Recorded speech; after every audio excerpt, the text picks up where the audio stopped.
Paramount in settlement talks with Trump over 60 Minutes lawsuit. When Donald J. Trump sued CBS for $10 billion days before the 2024 election, accusing the company of deceptively editing a 60 Minutes interview with Vice President Kamala Harris, many legal experts dismissed the litigation as a far-fetched attempt to punish an out-of-favor news outlet. Now Mr. Trump is back in the White House, and many executives at CBS parent company, Paramount, believe that settling the lawsuit would increase the odds that the Trump administration does not block or delay their planned multi-billion-dollar merger with another company, according to several people with knowledge of the matter. Settlement discussions between representatives of Paramount and Mr. Trump are now underway, according to 3 people with knowledge of the talks. There is no assurance, though, that they will result in a deal, and it is unclear what the terms of any such deal might include. Sherry Redstone, Paramount's controlling shareholder, strongly supports the effort to settle, according to 2 people with knowledge of her thinking. Ms. Redstone stands to clear billions of dollars on the sale of Paramount, the media empire founded by her father Summer Redstone, in a deal with Skydance, an entertainment company backed by the billionaire Larry Ellison and run by his son David.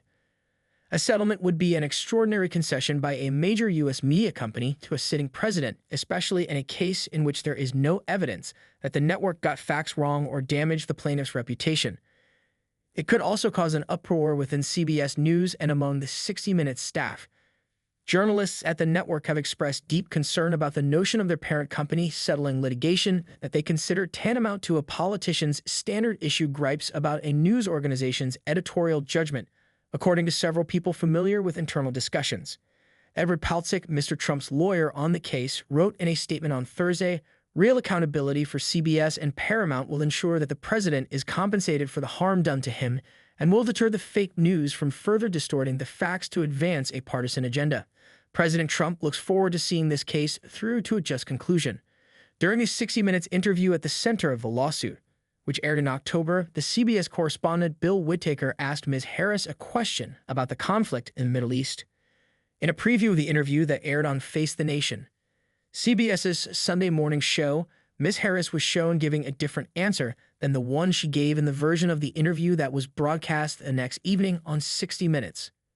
Mr. Trump's team accused 60 Minutes of selecting a more coherent quote from Ms. Harris for the primetime telecast in order to boost her candidacy.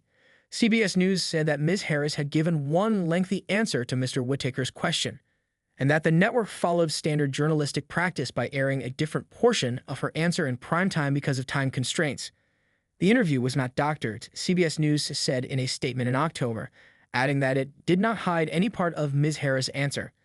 At the time, the network described Mr. Trump's lawsuit as completely without merit. Mr. Trump's legal complaint relied on a largely untested interpretation of a Texas law that prohibits deceptive trade practices in things like marketing products to consumers. Among other objections to the lawsuit, CBS lawyers have noted that Mr. Trump's standing to bring the suit in Texas was tenuous at best. Regardless of the lawsuit's merit, Mr. Trump's administration wields leverage. Because Paramount owns broadcasting licenses, it needs the blessing of the Federal Communications Commission to complete its planned merger with Skydance. People inside Paramount have been expecting the FCC, which is now led by a Trump appointee, Brendan Kerr, to request that CBS News hand over an unedited transcript of its interview with Ms. Harris. According to people with knowledge of the plans, CBS had refused previous requests from Mr. Trump's lawyers to release the transcript.